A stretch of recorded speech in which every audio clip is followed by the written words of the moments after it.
El 17 de julio de 2002 sucedía algo inédito en el siglo XXI en España. Unos días antes, unos gendarmes de la policía marroquí, de la parte naval, habían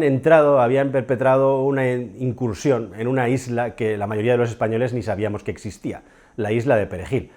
Esos policías del mar fueron sustituidos por militares en una isla en la que además declararon que era soberanía marroquí, cuando en teoría es un lugar que pertenece al Reino de España. España así se lo hizo saber, y después de unos días de tiras y aflojas, ese 17 de julio de 2002 por la mañana, hubo una incursión del ejército español para expulsar de la isla de Perejil a ese pequeño destacamento de militares marroquíes, cuyo reino había declarado que no pensaban sacar del lugar, puesto que pertenecía a su territorio. Y al final, en un comunicado lleno de trascendencia, el entonces ministro Federico Trillo y Figueroa explicó a los españoles que había habido una acción militar por parte del país en la que se había expulsado de una manera satisfactoria, había salido bien una misión en la que España recuperaba esa isla de Perejil. ¿Y qué es lo que pasó dentro de la Unión Europea con todo este asunto de la isla desconocida de Perejil, que puede parecer una pequeña anécdota pero que tiene su importancia? Pues que primero de una manera tibia, pero después alentados por la presidencia danesa de la Unión Europea,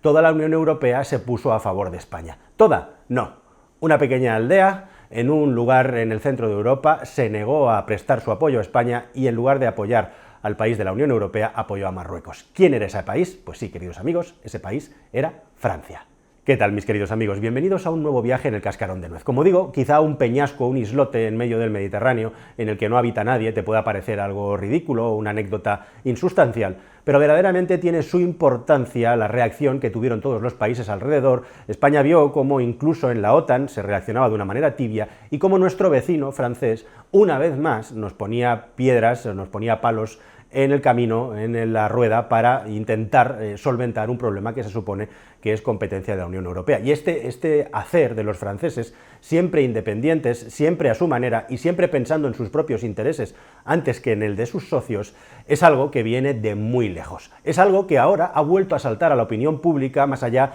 de esta historia, que al final es una cuestión de geopolítica, que detrás podría haber traído otras peores consecuencias si al final no se hubiera reaccionado de esta manera y hubiéramos tenido la suerte de tener el apoyo de Dinamarca en la Unión Europea. Se ha vuelto a replicar ahora con el asunto del viaducto de gas, con el famoso MidCat, que está parado, entre otras muchas cosas, porque tanto en su día las autoridades francesas como en parte las españolas consideraban que no era lo suficientemente rentable ampliar el gasoducto que ya hay desde España hacia Europa a través de Francia. Algo que España en los últimos años ha querido reactivar, pero que Francia sistemáticamente se ha negado. Y ahora que tenemos el grave problema del asunto del gas en Alemania y que se prevé un invierno muy duro y que los suministros de gas no sobran por ninguna parte, en la Unión Europea, todo esto capitalizado por el interés de Alemania, se está intentando encontrar formas, soluciones, fórmulas alternativas para poder gasificar los países más expuestos y por lo tanto dependientes del gas ruso. Y este viaducto, este gasoducto, que va, como digo, desde España, que está construido hasta Cataluña y que le falta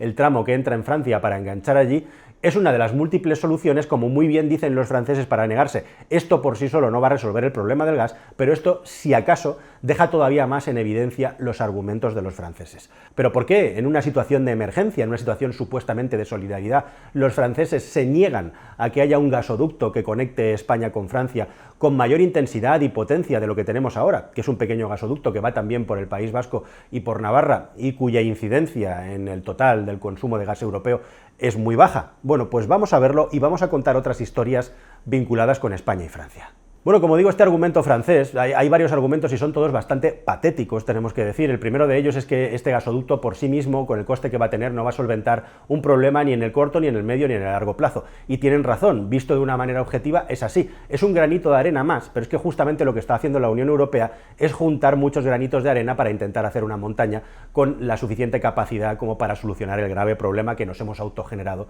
con la dependencia de Rusia. Y este gasoducto es una solución, igual que es una solución el gasoducto que va desde Argelia a Italia, que va a tener un papel muy importante, igual que es una solución los gasoductos que vienen de Noruega, igual que son soluciones todas las plantas regasificadoras en las que en la Unión Europea la península ibérica, Iberia, es líder juntando España y Portugal, somos el lugar que tiene mayor capacidad regasificadora, o lo que es lo mismo, de acoger barcos para ese gas que viene en forma líquido, convertirlo en gas y luego poderlo mandar a donde sea, que es lo que quiere Alemania. Y en definitiva, incluso hasta la mismísima Turquía puede formar parte de la solución con el Turk Stream, que es otro pedazo de conducto de gas, que por cierto trae gas de Rusia, aunque de eso no se habla, ni se va a hablar porque es posible que lo necesitemos en el futuro. En definitiva, necesitamos todo, pero todo esto tiene sentido y adquiere el sentido más allá del argumento francés si lo miras en un contexto general en el que lo que busca la Unión Europea es tener cada vez más una política de seguridad común. Hemos visto la importancia y la necesidad de tener unos ejércitos fuertes, bien armados y avanzados tecnológicamente, sincronizados en toda Europa para las amenazas externas más que nunca. Estamos hablando de una política sobre migración común igualmente, estamos hablando de una política de transportes, incluso de una liberalización de los medios de transporte, incluido el ferrocarril, sobre los que Francia insistentemente también le pone puertas a las ruedas al ferrocarril español, y en definitiva lo que estamos haciendo en teoría es una especie de unificación en los que cada vez tengamos más cosas en común y en los que además por propio mandato de la Unión Europea, cuando un país acepta una norma o cuando se hace una norma que es común para todos los países tienen que acabar acatándola. Esto contrasta grandemente igualmente con el hecho de que hace 4 días en Francia se aprobó, como en el resto de países europeos, salió adelante que en la Unión Europea se consideraba la energía nuclear y el gas natural como energías verdes. Y ahora, 4 días después, Francia dice que el gas natural no es una energía verde y que no hay futuro para el gas porque tenemos que descarbonizarnos. Todo esto lo único que muestran son intereses de un Estado, de un país, por encima del resto de países que hay alrededor. Y Francia tiene un problema muy serio con el tema de la energía porque es un país muy particular, como sabéis, que ha apostado casi todo a la energía nuclear, ahora mismo es el 70% de la energía eléctrica que hay dentro de ese país y que tradicionalmente ha sido un país exportador. Y donde está la clave de todo esto y donde está el secreto es que a Francia no le interesa para nada que España comience a ser una superpotencia en el asunto del gas. Y ahora, hoy, va a ser el gas natural, efectivamente, pero como efectivamente tenemos que descarbonizarnos, pasado mañana lo que quiere España en estos gasoductos ampliados y potenciados es empezar a mandar hidrógeno verde por estas cañerías. Y esto justamente es lo que preocupa igualmente a Francia, o en definitiva que Francia pierda peso, pierda poder como polo de generación de electricidad exportador como ha sido hasta la fecha, se ve amenazada en su soberanía nacional y por eso no le importa incluso ponerse enfrente, aunque parece que tiene bastante poco recorrido, su actitud frente a Alemania para intentar sabotear, boicotear la construcción de este gasoducto. Ellos lo que han propuesto como alternativa es que en territorio francés se creen unas plataformas de regasificación de emergencia para que los barcos vengan a Francia en lugar de a nuestro país. En definitiva, la relación entre España y Francia daría para escribir muchos libros que ya se han escrito, pero los franceses siempre nos han visto a los españoles, además de habernos invadido a lo largo de la historia, como una especie de país exótico, de país de la pasión, de país de la furia,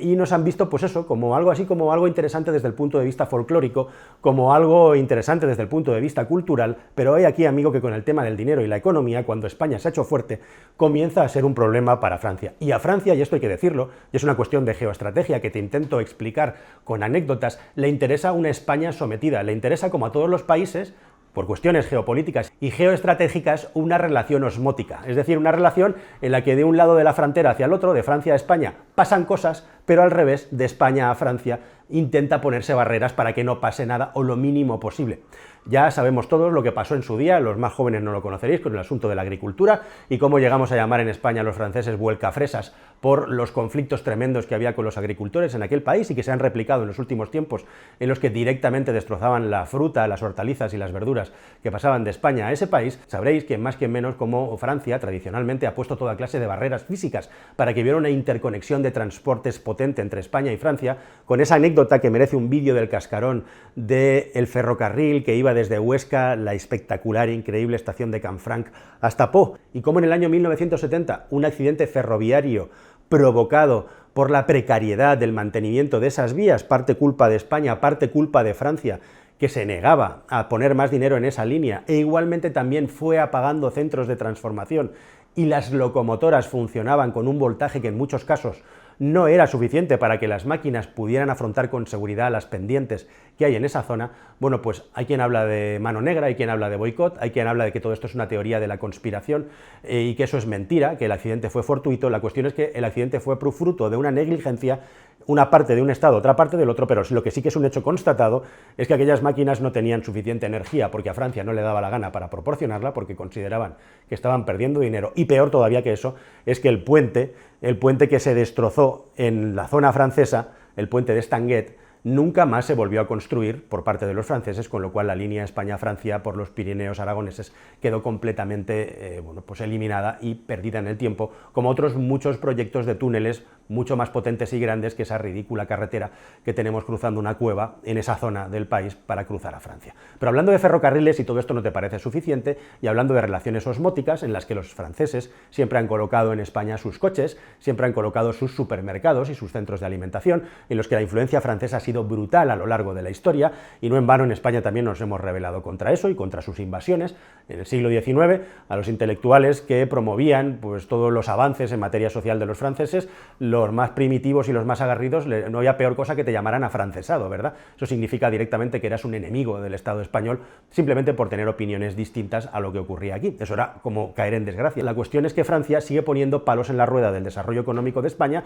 A ellos les interesa traer sus cosas aquí, pero por ejemplo con los trenes está pasando una cosa muy curiosa y espectacular. No es solo con el gas, no es solo con otras muchas cosas. Está pasando que tú aquí ya te puedes subir a un tren de WeGo, ya te puedes subir a trenes de empresas de alta velocidad francesa para ir a Barcelona, para ir a Valencia, y de aquí 4 días para ir a Sevilla también. Ya tienes nuevas líneas de tren, porque la Unión Europea se supone que está favoreciendo la liberalización de los ferrocarriles y de alta velocidad para que haya esa expansión de las empresas en Europa. Pero fíjate tú qué casualidad, que resulta que a lo contrario, la empresa española ferroviaria Renfe se encuentra que un año después de poner en marcha una línea de alta velocidad hasta Marsella, los franceses se la han cargado aduciendo que no era rentable, que los trenes españoles no estaban homologados para circular por esa línea, cuando los trenes franceses, que son exactamente los mismos, sí que están homologados. Pero eso no es lo peor de todo. Lo peor de todo es que todos estos trenes franceses que están circulando en España tendrían que tener su recíproca en Francia, y no la tienen porque a los distintos organismos franceses se hacen los suecos, podríamos decir, se hacen los despistados, y resulta que no tienen implementado el ERTMS, que es una especie de sistema de seguridad estándar europeo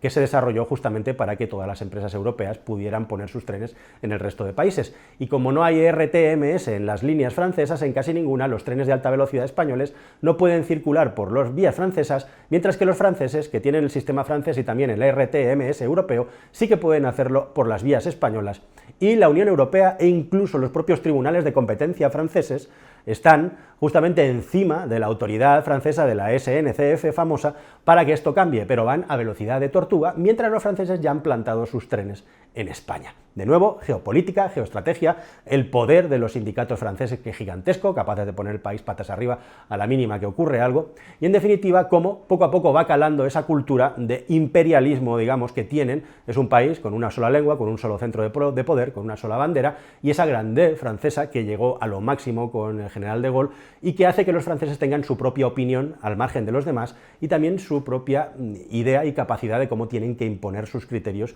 y cómo tienen que imponer sus cosas. Se está dando ahora mismo con España en el tema de la energía, se está dando con el tema de los ferrocarriles igualmente, y se está dando incluso también en materia de aviación, en un país en el que están a punto de prohibir los vuelos que se pueden hacer en tren en menos de 3 horas, con un asunto muy curioso también, que es que Europa tiene su propio proyecto a través de Airbus, del consorcio Airbus, para crear sus propios cazas de combate, que es a través de Eurofighter, y es un consorcio formado por franceses, por alemanes y por españoles, que son las 3 industrias aeronáuticas de las más potentes que hay en Europa, mientras que se hizo un acuerdo con otra empresa francesa, que es Dassault, que fabrica y desarrolla los propios aviones de combate franceses, los Rafale. Ellos no quieren Eurofighters tampoco y quieren tener su propio avión de combate, y hay un propio conflicto, esto ya es loco, entre una empresa francesa y otra empresa que tiene una participación francesa importante como es Airbus, por ver cómo se reparten el papel de los desarrollos tecnológicos, los dineros a la hora de desarrollar estos cazas de 6ª generación que están desarrollándose teóricamente en Europa. Todo esto, por supuesto, lo vemos reflejado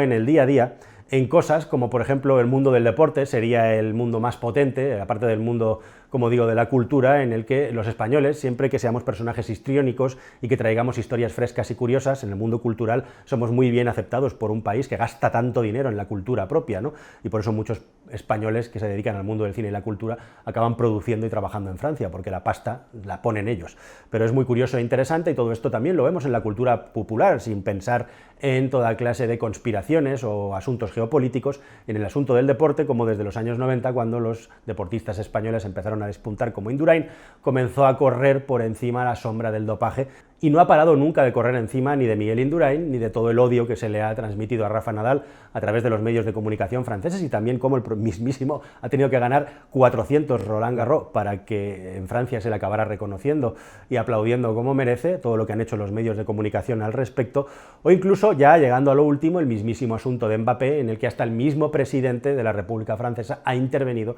para que el futbolista no acabara en un club español. Esto es Francia, queridos amigos, un país, nuestro vecino, con el que siempre tenemos relaciones complejas, relaciones complicadas, pero que busca y ha buscado tradicional e históricamente tener a España, digamos, como un país aisladito y que realmente la Europa de verdad comenzara a partir del otro lado de los Pirineos. Nada más, queridos amigos, hasta un próximo vídeo en el Cascarón de Nuez. Espero que este os haya parecido interesante y ahí os dejo con más contenido. Hasta el siguiente, adiós.